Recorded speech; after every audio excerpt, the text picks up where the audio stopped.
Muito boa noite de novo, amados irmãos, irmãs, amigos, amigas, alunos, alunas, ex-alunos, ex-alunas, os meus familiares, todos vocês que estão aqui no canal.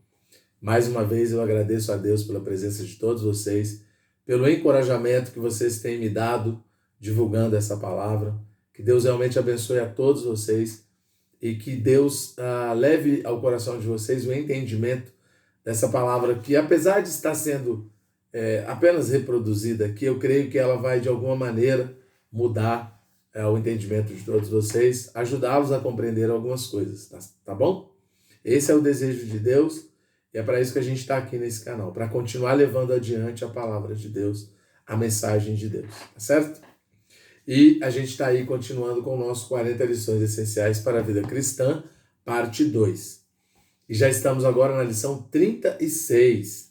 O título da lição 36 é O Relacionamento da Igreja com a Obra. Igreja e obra. Essa obra não tem a ver com construção de casa. A obra é divulgação, é a continuação do Evangelho. É pregar o Evangelho, é ministrar as pessoas, orar com as pessoas, cuidar das pessoas. Isso é a igreja. Não é uma questão de templo, não é nada disso. Qual é o relacionamento entre a igreja e a obra? E entre a igreja e os apóstolos? Igrejas como as que estavam em Jerusalém e em Antioquia eram especiais, porque eram igrejas como as demais, mas também eram centros de obra. Como igrejas eram o mesmo que as outras, mas por serem centros da obra, diferiam em certos aspectos. E quanto ao relacionamento das demais igrejas com a obra? A igreja numa cidade é em si a maior autoridade na terra, pois o Senhor não estabeleceu uma federação de igrejas, nem uma igreja matriz ou coisa assim. Cada igreja é uma unidade em si, e não há autoridade sobre ela, senão o próprio Senhor. Em cada igreja, os presbíteros são a maior autoridade. Todas as questões são resolvidas pelos presbíteros. E embora designem os presbíteros, os apóstolos não podem interferir diretamente ali. O que quer que os apóstolos queiram fazer numa cidade deve passar pelos presbíteros. Os irmãos de uma igreja sujeitam-se aos presbíteros e não aos apóstolos. Porém, se sua condição espiritual é correta, os presbíteros devem receber a direção dos apóstolos e ouvi-los. É importante ver que os apóstolos é que designam os presbíteros. Timóteo e Tito eram apóstolos e foram enviados por Paulo, um para Éfeso e o outro para Creta. Eles viajavam pelas cidades vizinhas e designavam presbíteros naquelas cidades. Portanto, a autoridade dos apóstolos não é recebida das igrejas, e as igrejas devem perceber que os supervisores ou bispos não são eleitos por elas mesmas, mas designados pelos apóstolos. Um pai de família não é eleito para tal. Ninguém vota nele para isso. Antes, ele é o pai porque os filhos nasceram dele. Os presbíteros não são escolhidos pelos irmãos das igrejas, mas designados pelos apóstolos que geraram as igrejas. Na Bíblia não existem eleições de presbíteros por meio de votos. Os irmãos das igrejas devem ouvir os presbíteros, que por sua vez dão ouvidos aos apóstolos. Os presbíteros são a maior autoridade na igreja, mas são designados pelos apóstolos. Logo, sua autoridade provém dos apóstolos. Por isso, todo presbítero e supervisor das igrejas deve aprender a dar ouvidos aos apóstolos ao administrar a igreja diretamente. Uma vez que se tornaram presbíteros pela autoridade dos apóstolos, eles não podem se desfazer dela. Assim como são os apóstolos que designam os presbíteros, também são os apóstolos que podem removê-los. Quando havia problemas com um presbítero estabelecido por Timóteo, os irmãos da igreja falavam com ele que, pelo testemunho de 2 ou mais pessoas, tinha a responsabilidade de removê-lo. Não cabe aos irmãos da igreja numa cidade eleger presbíteros, bem como não cabe a eles removê-los. Antes devem ir até os apóstolos que os designaram. E há necessidade de 2 ou mais testemunhas, porque não é questão pessoal. Os apóstolos designam os presbíteros e também os removem. Mas a administração direta da igreja está na mão dos presbíteros.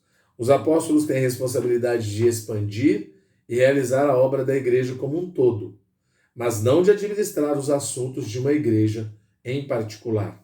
A Bíblia diferencia os cooperadores, as igrejas e os presbíteros, no que diz respeito ao limite da autoridade.